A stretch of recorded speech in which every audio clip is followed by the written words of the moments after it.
Hi ಎಲ್ರಿಗೂ ನಮಸ್ಕಾರ and welcome back to our YouTube channel. ಎಲ್ಲರೂ ಹೇಗಿದ್ದೀರಾ? ಹೋಪೆಲ್ಲ ಚೆನ್ನಾಗಿದ್ದೀರಾ ಅಂತ ಹೇಳಿ ಇವತ್ತಿನ ವ್ಲಾಗ್ನು ಕೂಡ ಶುರು ಮಾಡ್ತಾ ಇದ್ದೀನಿ. ಇವತ್ತು ಭೀಮನ ಅಮಾವಾಸ್ಯೆ, ಹಾಗಾಗಿ ಸ್ವಲ್ಪ ಬೇಗನೆ ಎದ್ದಿದ್ದೀನಿ. ಯಾಕಂತಂದರೆ ಮಕ್ಕಳಿಗೆ ರಜೆ ಕೊಟ್ಟಿಲ್ಲ ಇವತ್ತು. ಅವರಿಗೂ ಕೂಡ ಎದ್ದು ಸ್ನಾನ ಎಲ್ಲ ಮಾಡಿಸಿ, ಬ್ರೇಕ್ಫಾಸ್ಟ್ ಮಾಡಿಸಿ, ಮಧ್ಯಾಹ್ನ ಅಡುಗೆ ಎಲ್ಲ ರೆಡಿ ಮಾಡಿ ಅವರಿಗೆ ಲಂಚ್ ಕೂಡ ಕೊಟ್ಟು ಕಳಿಸ್ಬೇಕು. ಸೊ ಹಾಗಾಗಿ ಆಮೇಲೆ ಹೊರಗಡೆ ಎಲ್ಲ ಸ್ವಲ್ಪ ಕ್ಲೀನಿಂಗ್ ಎಲ್ಲ ಇದೆ. ಮಕ್ಕಳು ಮಲಗಿರೋದ್ರಿಂದ ಎದ್ದು ಹೊರಗಡೆ ಎಲ್ಲ ಸ್ವಲ್ಪ ಕ್ಲೀನ್ ಮಾಡಿಬಿಡೋಣ ಅಂತ ಹೇಳಿ ಬೇಗ ಎದ್ದಿದ್ದೀನಿ. ಆ್ಯಂಡ್ ವ್ಲಾಗ್ನು ಕೂಡ ಶುರು ಮಾಡಿದ್ದೀನಿ. ಇವತ್ತು ಭೀಮನ ಅಮಾವಾಸ್ಯೆ ಆಗಿರೋದ್ರಿಂದ ಸ್ವಲ್ಪ ಕೆಲಸಗಳು ಜಾಸ್ತಿ. ಆ್ಯಂಡ್ ಬೇಗ ಇದ್ದರೂ ಸ್ವಲ್ಪ ಕೆಲಸಗಳೆಲ್ಲ ಬೇಗ ಮಾಡ್ಕೊಬೋದಲ್ಲ ಅಂತ ಹೇಳಿ ವ್ಲಾಗ್ನು ಕೂಡ ಶುರು ಮಾಡಿದ್ದೀನಿ. ಆ್ಯಂಡ್ ಹಸ್ಬೆಂಡಿಗೆ ಇವತ್ತು ರಜೆ ಇದೆ, ಬಟ್ ಮಕ್ಕಳಿಗೆ ರಜೆ ಕೊಟ್ಟಿಲ್ಲ. ಹಾಗಾಗಿ ಅವ್ರದ್ದೆಲ್ಲ ಕೆಲಸ ಮುಗಿಸಿ ಕಳಿಸೋ ತನಕ 9 ಗಂಟೆ ಆಗಿಬಿಡುತ್ತೆ. ಸೊ ಇನ್ನು ಪೂಜೆ ಮಾಡೋದಿಲ್ಲಿ, ಇನ್ನು ಸಂಜೆನೇ ಪೂಜೆ ಮಾಡ್ಕೊಳ್ಳೋಣ. ಆರಾಮಾಗಿ ಸ್ನಾನ ಮುಗಿಸಿ ಪೂಜೆ ಎಲ್ಲ ಮಾಡಿಕೊಂಡು ಅದಾದಮೇಲೆ ಟೆಂಪಲಿಗೆ ಹೋಗೋಣ ಅನ್ನೋ ಪ್ಲ್ಯಾನ್ ಇದೆ. ಆ್ಯಂಡ್ ಮಧ್ಯಾಹ್ನಕ್ಕೆ ಸ್ವಲ್ಪ ಅಡುಗೆ ಮಾಡೋಣ, ಹಬ್ಬದ ಅಡುಗೆ ಮಾಡೋಣ. ತುಂಬ ದಿನವೇ ಆಗಿಬಿಟ್ಟಿದೆ. ಈ ಮನೆಗೆ ಬಂದಾಗಿಂದ ಹಬ್ಬದ ಅಡುಗೆ ಏನೂ ಮಾಡಿಲ್ಲ. ಸೊ ಹಾಗಾಗಿ ಮಾಡೋಣ ಅಂತ ಹೇಳಿ ಎಲ್ಲದನ್ನು ಕೂಡ ರೆಡಿ ಮಾಡ್ಕೊಬೇಕು ಅಂತ ಹೇಳಿ ಮಾರ್ನಿಂಗ್ ಎದ್ದಿರೋದ್ರಿಂದ ವ್ಲಾಗ್ನು ಕೂಡ ಶುರು ಮಾಡಿದ್ದೀನಿ. ಇವತ್ತಿನ ದಿನ ಹೇಗೆಲ್ಲ ಆಗುತ್ತೆ ಅನ್ನೋದನ್ನು ಶೇರ್ ಮಾಡ್ಕೋತೀನಿ. ಹೋಪ್ ಎಲ್ರಿಗೂ ವಿಡಿಯೋ ಇಷ್ಟ ಆಗುತ್ತೆ ಅಂತ ಅಂದ್ಕೊಂಡಿದ್ದೀನಿ. ಆ್ಯಂಡ್ ವ್ಲಾಗ್ನ ಕಂಟಿನ್ಯೂ ಮಾಡೋಣ ಬನ್ನಿ. ಬೆಳಗ್ಗೆ ವ್ಲಾಗ್ನ ಕಂಟಿನ್ಯೂ ಮಾಡೋಕ್ಕಾಗಲಿಲ್ಲ. ಆ್ಯಕ್ಚುಲಿ ಮಾಡೋಣ ಅಂತಲೇ ಹೇಳಿ ಸ್ಟಾರ್ಟ್ ಮಾಡಿದ್ದು, ಬಟ್ ಅದಾದಮೇಲೆ ಮಕ್ಕಳೆಲ್ಲ ಕಳಿಸಿದ್ಮೇಲೆ ಅಟ್ಲೀಸ್ಟ್ ಅಡುಗೆ ಪ್ರಿಪ್ರೇಷನ್ ಆದರೂ ಮಾಡ್ಕೊಂಬಿಡೋಣ ಅಂತ ಹೇಳಿ ಎಲ್ಲದನ್ನು ಮಾಡ್ಕೊಂಡಿದ್ದೆ. ಬಟ್ ನನಗೆ ವೀಡಿಯೋ ಮಾಡ್ಕೊಳ್ಳೋಕೆ ಅಷ್ಟು ಟೈಮ್ ಆಗಲಿಲ್ಲ. ಟೈಮ್ ತುಂಬಾ ಕಡಿಮೆ ಇತ್ತು, ಎಲ್ಲ ಕ್ಲೀನಿಂಗೆಲ್ಲ ಮಾಡ್ಕೊಂಡು ಅಡುಗೆ ಮಾಡ್ಕೊಳ್ಳೋದೆಲ್ಲ. ಸೊ ಹಾಗಾಗಿ ಲಾಸ್ಟಲ್ಲಿ ನಾನು ಸರ್ವ್ ಮಾಡೋದನ್ನ ಒಂದು ಕ್ಲಿಪ್ಪಿಂಗ್ ತೊಗೊಳ್ಳೋಣ ಅಟ್ಲೀಸ್ಟು ಅಂತ ಹೇಳಿ ಒಂದು ಕ್ಲಿಪ್ಪಿಂಗ್ಗಳನ್ನ ತೊಗೊಂಡೆ. ಇದಿಷ್ಟೇ ನಾನು ಮಾಡಿದ್ದು, ತುಂಬಾ ಏನು ಜಾಸ್ತಿ ಅಂತ ಏನಿಲ್ಲ. ಸ್ವಲ್ಪ ರೈಸು, ಸಾಂಬಾರು ಮತ್ತು ಸ್ವೀಟಿಗೆ ಪಾಯಸ ಮಾಡ್ಕೊಂಡಿದ್ದೆ. ಹಾಗೆ ಸ್ವಲ್ಪ ಪಲ್ಯ, ಕೋಸಂಬರಿ, ವಡೆ ಮಾಡ್ಕೊಂಡಿದ್ದೆ. ವಡೆ ನಾನು ತುಂಬ ದಿನದಿಂದ ಮಾಡಿರಲಿಲ್ಲ ಆ್ಯಕ್ಚುಲಾಗಿ. ಸೊ ಹಬ್ಬಕ್ಕಾದರೂ ಮಾಡೋಣ ಅಂತ ಹೇಳಿ ಮಾಡಿದ್ದು. ಆ್ಯಂಡ್ ಸ್ವೀಟ್ ಏನಾದರೂ ಮಾಡೋಣ ಅಂದ್ಕೊಂಡೆ ಪಾತ್ ಪೂಜೆ ಮಾಡೋ ಟೈಮಲ್ಲಿ ತಿನ್ನಿಸ್ಲಿಕ್ಕೆ ಅಂತ ಹೇಳಿ. ಬಟ್ ಮನೇಲಿ ತುಂಬಾ ಸ್ವೀಟ್ಗಳಿತ್ತು. ಹಾಗಾಗಿ ನಮ್ಮ ಮನೇಲಿ ಬೇಡ, ಹಸ್ಬೆಂಡ್ ಬೇಡ, ಸುಮ್ಮನೆ ಸಿಂಪಲಾಗಿ ಏನಾದರೂ ಮಾಡಿಬಿಡು, ಸುಮ್ಮನೆ ಯಾಕೆ ರಿಸ್ಕ್ ತೊಗೋತೀಯ ಅಂತ ಹೇಳಿದ್ರು. ಹಾಗಾಗಿ ಪಾಯಸ ಆದರೆ ಹೆಸರುಬೇಳೆ ಪಾಯಸ ಎಲ್ಲ ಇಷ್ಟಪಟ್ಟು ತಿಂತೀವಿ ಅಂತ ಹೇಳಿ ಅದನ್ನು ಕೂಡ ಮಾಡಿಕೊಂಡೆ. ಸೊ ಅದಾದ ನಂತರ ನಾನು ಕೂಡ ಹೀಗೆ ರೆಡಿಯಾಗಿದ್ದೆ. ಆ್ಯಂಡ್ ಊಟ ಎಲ್ಲ ಮುಗಿಸ್ಕೊಂಡು ರೆಡಿ ಆದಮೇಲೆ ಪೂಜೆ ಮಾಡ್ಕೊಂಬಿಡೋಣ. ಸಾಯಂಕಾಲ ಇದ್ದಿದ್ದು 5:45ರಿಂದ 7:15 ತನಕ ಕೂಡ ಪೂಜೆ ಮಾಡ್ಕೊಬೋದಿತ್ತು. ಪಾತ್ ಪೂಜೆಗೆ ಟೈಮಿಂಗ್ಸ್ ಇದ್ದಿದ್ದು. ಬಟ್ ಅದಕ್ಕಿಂತ ಮುಂಚೆ ದೇವ್ರ ಪೂಜೆ ಮಾಡ್ಕೊಂಬಿಡೋಣ ಅಂತ ಹೇಳಿ ಬಂದೆ. ದೇವರಿಗೂ ಕೂಡ ಪ್ರಸಾದ ಇಟ್ಟಂಗೆ ಆಗುತ್ತೆ ಅಂತ ಹೇಳಿ 2 in 1 ಆಗುತ್ತೆ ಅಂತ ಹೇಳಿ ಶಾವಿಗೆ ಪಾಯಸನ ಮಾಡಿದ್ದೆ. ನಾನು ಯಾವಾಗಲೂ ಸಂಜೆ ಪೂಜೆ ಮಾಡೋದ್ರಿಂದ ಸ್ವಲ್ಪ ಆರಾಮಾಗಿ ಪೂಜೆ ಮಾಡ್ಕೊಬೋದು. ಬೆಳಗ್ಗೆ ಆದರೆ ಸ್ವಲ್ಪ ಗಡಿಬಿಡಿಯಲ್ಲಿ ಮಾಡ್ತೀವಿ, ಆದರೆ ಸಂಜೆ ಹಾಗಲ್ಲ. ಮಧ್ಯಾಹ್ನದಿಂದನೂ ಕೂಡ ಪ್ರಿಪ್ರೇಷನ್ಗಳನ್ನೆಲ್ಲ ಮಾಡಿಟ್ಕೊಬೋದು. ಪ್ರಸಾದ ಮಾಡೋದಾದರೂ ಕೂಡ ತುಂಬಾ ಟೈಮ್ ಇರುತ್ತೆ ಅಂತ ಹೇಳಿ ನಾನು ಯಾವಾಗಲೂ ಕೂಡ ಸಂಜೆನೇ ಪೂಜೆ ಮಾಡೋಂಥದ್ದು. ಯಾವುದೇ ಹಬ್ಬಗಳಾದ್ರೂ ವರಮಹಾಲಕ್ಷ್ಮಿ ಒಂದು ಬಿಟ್ಟು ಇನ್ನೆಲ್ಲದನ್ನು ಕೂಡ ಈವ್ನಿಂಗೇ ಮಾಡ್ತೀನಿ.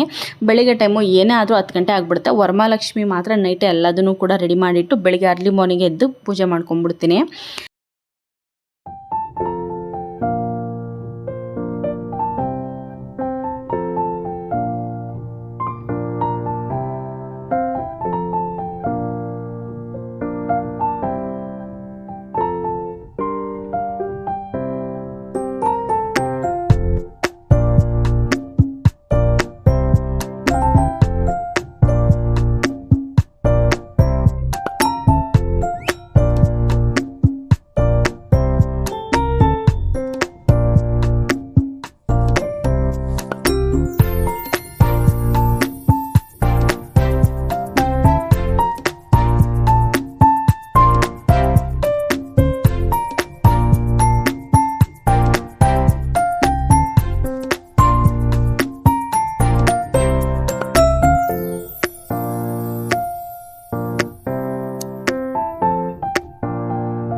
ಕಾಮನ್ ಆಗಿ ಜ್ಯೋತಿರ್ಭೀಮೇಶ್ವರ ವ್ರತ ಅಂತಂದಾಗ ಕೆಲವರು ಪಾತ್ ಪೂಜೆ ಮಾಡ್ತಾರೆ, ಕೆಲವ್ರ ಮನೆ ಕಡೆ ಪದ್ಧತಿ ಇರೋದಿಲ್ಲ. ಹಾಗಾಗಿ ದೇವ್ರ ಫೋಟೋಗೆ ಅಂದರೆ ಶಿವ ಪಾರ್ವತಿ ಫೋಟೋಗೆ ಪೂಜೆ ಮಾಡೋ ಅಂಥದ್ದು. ನಮ್ಮ ಮನೇಲಿ ನಾರ್ಮಲಾಗಿ ಪಾತ್ ಪೂಜೆನೇ ಮಾಡ್ತೀನಿ ನಾನು ಕಾಮನಾಗಿ. ಫಸ್ಟು ಶಿವ ಪಾರ್ವತಿಗೆ ಪೂಜೆ ಮಾಡಿ ನೈವೇದ್ಯ ಇಟ್ಟು ಅದಾದ ನಂತರ ಮನೆಯವರಿಗೆ ಪಾತ್ ಪೂಜೆ ಮಾಡೋ ಅಂಥದ್ದು. ಯೂಶ್ವಲಿ ತುಂಬ ಜನಕ್ಕೆ ಒಂದು ಕನ್ಫ್ಯೂಷನ್ ಇರುತ್ತೆ, ಮದುವೆ ಆಗೋಕ್ಕಿಂತ ಮುಂಚೆನೇ ಮಾಡ್ಬೋದು ಅಥವಾ ಮದುವೆ ಆದಮೇಲೆ ಭೀಮನ ಅಮಾವಾಸ್ಯೆ ಮಾಡೋ ಅಂಥದ್ದು ಅಂತ. ಹೇಳಬೇಕು ಅಂತಂದರೆ ಮದುವೆಗಿಂತ ಮುಂಚೆನೂ ಕೂಡ ಮಾಡ್ಬೋದು, ಮದುವೆ ಆದಮೇಲೂ ಕೂಡ ಮಾಡ್ಬೋದು. ಮದುವೆಗಿಂತ ಮುಂಚೆ ಮಾಡ್ತು ಅಂತಂದರೆ ಉಪವಾಸ ಇದ್ದು ತುಂಬ ಜನ ಮಾಡ್ತಾರೆ. ಅದರಿಂದ ಪೂಜೆ ಮಾಡೋದ್ರಿಂದ ಪಾರ್ವತಿ ಮತ್ತು ಶಿವಂದು ಫೋಟೋ ಇಟ್ಟು ಪೂಜೆ ಮಾಡೋದ್ರಿಂದ ಪಾರ್ವತಿ ದೇವಿಯ ಅನುಗ್ರಹದಿಂದ ಗುಣವಂತ ಮತ್ತು ಒಳ್ಳೆ ಗಂಡ ಸಿಗ್ತಾನೆ ಅನ್ನೋ ಒಂದು ನಂಬಿಕೆ ಕೂಡ ಇದೆ. ಅದೇ ರೀತಿಯಲ್ಲಿ ಮದುವೆ ಆದಮೇಲೆ ಏನಾದರೂ ಮಾಡ್ತು ಅಂತಂದರೆ ಗಂಡನ ಆಯಸ್ಸು, ಐಶ್ವರ್ಯ, ಆರೋಗ್ಯ ಎಲ್ಲದೂ ಕೂಡ ಕೇಳ್ಕೊಳ್ಳೋ ರೀತಿಯಲ್ಲಿ ನಾವು ಪಾದಪೂಜೆನ ಮಾಡ್ತೀವಿ. ಇದ್ರ ಜೊತೆಗೆ ಯಾಕೆ ಈ ದಿನವೇ ಜ್ಯೋತಿರ್ಭೀಮೇಶ್ವರ ವ್ರತ ಅಂತ ಕರೀತಾರೆ, ಜೊತೆಗೆ ಇವತ್ತೇ ಯಾಕೆ ಪಾತ್ ಪೂಜೆ ಮಾಡಬೇಕು, ಬೇರೆ ದಿನ ಮಾಡ್ಬೋದಲ್ವಾ ಅನ್ನೋ ಒಂದಷ್ಟು ಕ್ವಶನಿಗೆ ನನಗೆ ಗೊತ್ತಿರೋ ಹಾಗೆ ಶಿವನು ಪಾರ್ವತಿಯ ಭಕ್ತಿಗೆ ಮೆಚ್ಚಿ ಪತ್ನಿಯಾಗಿ ಸ್ವೀಕರಿಸಿರೋಂಥ ದಿನ ಆಗಿರುತ್ತೆ. ಸೊ ಹಾಗಾಗಿ ಈ ದಿನವನ್ನು ಜ್ಯೋತಿರ್ಭೀಮೇಶ್ವರ ವ್ರತ ಅಂತ ಕೂಡ ಕರೀತಾರೆ. ಈ ಪೂಜೆ ಮಾಡೋದ್ರಿಂದ ಮದುವೆ ಆಗಿರೋರಿಗೆ ದಾಂಪತ್ಯ ಜೀವನದಲ್ಲಿ ಏನಾದರೂ ಮನಸ್ತಾಪ ಆಗಿದ್ದರೆ ಅಥವಾ ತೊಂದರೆಗಳಾಗಿದ್ದರೆ ಈ ಪೂಜೆ ಮಾಡೋದ್ರಿಂದ ಇದು ನಿವಾರಣೆ ಆಗಿ ಒಳ್ಳೆ ರೀತಿಯಲ್ಲಿ ಬದುಕ್ತೀವಿ ಅಥವಾ ಪ್ರೀತಿ ಹೆಚ್ಚಾಗುತ್ತೆ ಅಂತಲೂ ಕೂಡ ಹೇಳ್ತಾರೆ. ಅದೊಂದು ನಂಬಿಕೆನೂ ಕೂಡ ಇದೆ. ಹಾಗಾಗಿ ನಾನು ಮದುವೆ ಆದಾಗಿಂದ ಪ್ರತಿ ವರ್ಷವೂ ಕೂಡ ಗಂಡನ ಪಾದ ಪೂಜೆ ಮಾಡ್ತೀನಿ. ನಾನು ಹೇಗೆ ಮಾಡ್ತೀನಿ ಅಂತಂದರೆ ಪಾದಕ್ಕೆ ಅರಿಶಿನ, ಕುಂಕುಮ, ವಿಭೂತಿ, ಹೂ ಎಲ್ಲ ಹಾಕಿ ಗಂಧದ ಕಡ್ಡಿ ಹಚ್ಚಿ ಕರ್ಪೂರ ಹಚ್ಚಿ ಪೂಜೆ ಮಾಡ್ತೀನಿ.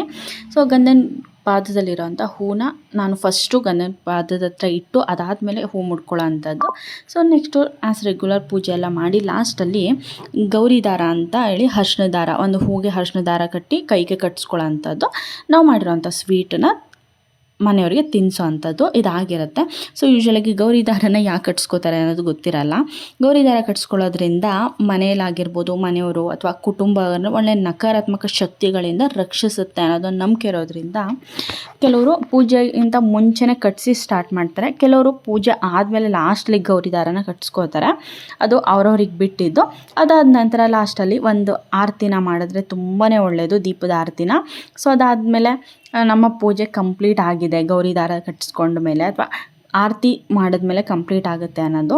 ಸೊ ನಾನು ಫಸ್ಟು ಗೌರಿ ದಾರನ ಕಟ್ಟಿಸ್ಕೊಂಡು ಪೂಜೆ ಮಾಡಿ ಲಾಸ್ಟಲ್ಲಿ ಆರತಿ ಮಾಡಿರೋ ನೀರನ್ನು ಹಸ್ಬೆಂಡ್ ಹಣೆಗೆ ಹಚ್ಚೋ ಅಂಥದ್ದು. ಅದಾದ ನಂತರ ಕಾಲಿಗೆ ನಮಸ್ಕಾರ ಮಾಡಿಕೊಂಡು ತಾಳಿ ಪೂಜೆ ಮಾಡಿಸ್ಕೊಬೇಕು. ತಾಳಿ ಪೂಜೆ ತುಂಬಾ ಇಂಪಾರ್ಟೆಂಟು. ಸೊ ತಾಳಿ ಪೂಜೆ ಎಲ್ಲ ಆದಮೇಲೆ ನಾವು ಅಕ್ಷತೆನ ರೆಡಿ ಮಾಡಿ ಇಟ್ಕೊಂಡಿರ್ತೀವಲ್ಲ ಅದನ್ನು ಅವ್ರ ಕೈಲಿ ಕೊಟ್ಟು ನಮಸ್ಕಾರ ಮಾಡಿ ಅವರಿಂದ ಆಶೀರ್ವಾದ ಪಡ್ಕೊಳ್ಳೋ ಅಂಥದ್ದು ಪದ್ಧತಿ. ನಾನು ಯಾವಾಗಲೂ ಪ್ರತಿ ವರ್ಷವೂ ಕೂಡ ಹೀಗೆ ಮಾಡೋದು. ನಿಮ್ಮ ಕಡೆ ಹೇಗೆಲ್ಲ ಮಾಡ್ತೀರಾ ಅಥವಾ ನಾನೇ ಮಾಡೋದ್ರಲ್ಲಿ ಏನಾದರೂ ಚೇಂಜಸ್ ಮಾಡ್ಕೊಬೇಕಂದ್ರೆ ಕಮೆಂಟ್ ಸೆಕ್ಷನ್ ಕಮೆಂಟ್ ಮಾಡಿ. ಪೂಜೆ ಎಲ್ಲ ಮುಗಿಸ್ಕೊಂಡು ನೆಕ್ಸ್ಟು ದೇವಸ್ಥಾನಕ್ಕೆ ಹೊರಟ್ವಿ. ಯೂಶ್ವಲಾಗಿ ದೇವಸ್ಥಾನ ಎಲ್ಲ ತುಂಬ ರಶ್ ಇರುತ್ತೆ. ಸೊ 4 ವೀಲರ್ ಆಯಿತು ಅಂತಂದರೆ ಅಲ್ಲಿ ನಿಲ್ಲಿಸಿ ಹೊರಗಡೆನೇ ಹೋಗೋ ತನಕ ತುಂಬಾ ಲೇಟ್ ಆಗಿಬಿಡುತ್ತೆ. ಸೊ 2 ವೀಲರಲ್ಲೇ ಹೋಗಿ ಬರೋಣ, ಮನೆ ನಿಯರೆಸ್ಟೇ ಅಂತ ಹೇಳಿ ನಾವು ದೇವಸ್ಥಾನಕ್ಕೆ ಹೊರಟ್ವಿ.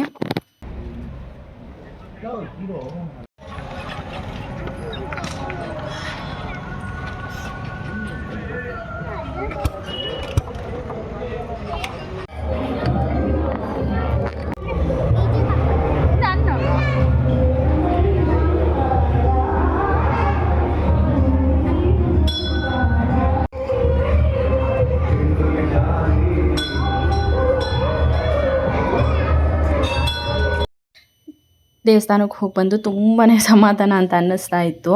ಯೂಶ್ವಲಾಗಿ ಹಾಗೆಯೇ ಯಾವುದೇ ಹಬ್ಬಗಳಾದ್ರೂ ಕೂಡ ನಾವು ಮನೇಲಿ ಪೂಜೆ ಮಾಡಿದ್ರೂ ಕೂಡ ಹೊರಗಡೆ ಹೋಗಿ ಪೂಜೆ ಮಾಡಿಸ್ಕೊಂಡು ಬಂತು ಅಂತಂದರೆ ಮನಸ್ಸಿಗೇನೋ ಒಂಥರ ಸಮಾಧಾನ. ಮತ್ತು ದೇವರು ಕೂಡ ಅಷ್ಟೇ ತುಂಬಾ ಚೆನ್ನಾಗಿ ಅಲಂಕಾರ ಮಾಡಿದರು. ಅಷ್ಟೊಂದೇನು ಕ್ರೌಡ್ ಏನಿರಲಿಲ್ಲ. ಸೊ ಹೋಗಿ ಬಂದಿದ್ದು ಒಂಥರ ಖುಷಿನೇ ಅಂತ ಅನ್ನಿಸ್ತು. ಆ್ಯಂಡ್ ಅಡುಗೆನೂ ಕೂಡ ಏನು ಮಾಡೋ ಹಾಗಿಲ್ಲ, ಆಲ್ರೆಡಿ ಮಧ್ಯಾಹ್ನ ಮಾಡಿಟ್ಟಿರೋದ್ರಿಂದ ಆಲ್ಮೋಸ್ಟ್ ಸ್ವಲ್ಪ ಅಲ್ಲೇ ಇದೆ.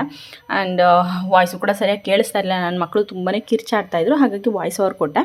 ಸೊ ಇದಾಗಿತ್ತು ಇವತ್ತಿನ ವೀಡಿಯೋ. ಹೋಪ್ ಎಲ್ರಿಗೂ ಇಷ್ಟ ಆಗಿದೆ ಅಂದ್ಕೊಂಡಿದ್ದೀನಿ. ಇಷ್ಟ ಆದರೆ ಲೈಕ್ ಮಾಡಿ, ಶೇರ್ ಮಾಡಿ. ಹೊಸ ಚಾನಲ್ನ ನೋಡ್ತಾ ಇದ್ದರೆ ಪ್ಲೀಸ್ ಸಬ್ಸ್ಕ್ರೈಬ್ ಮಾಡ್ಕೊಂಡು ನೋಡಿ.